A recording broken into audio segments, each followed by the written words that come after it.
ఈ షార్ట్ వీడియోలోని నేను మీకు కొబ్బరి పువ్వు ఏ విధంగా ఉంటుందో చూపిస్తాను. ఇదిగోండి, కాయ కూడా ఇక్కడ ఉంది. ఇదిగోండి, ఈ కాయ కొట్టిన తర్వాత లోపల పువ్వు ఉంటుంది. ఆ పువ్వు అనేది చాలా టేస్టీగా ఉంటుంది అనమాట. అది కూడా చూపిస్తాను మీకు.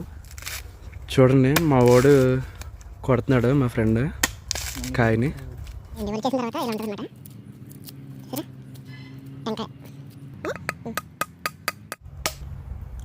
చూసారా ఎలా ఉందో? ఇక ఒక స్పాంజ్ టైప్లో ఉంటుంది అనమాట. ఇది మీరు స్పాంజ్ ఎప్పుడైనా చూసారంటే ఆ టైప్లో ఉంటుంది. ఇది చూడండి, బాగా తింటున్నప్పుడు కొంచెం ఆయిలీగా ఉంటుంది, నూనె టైప్లో ఉంటుంది అనమాట.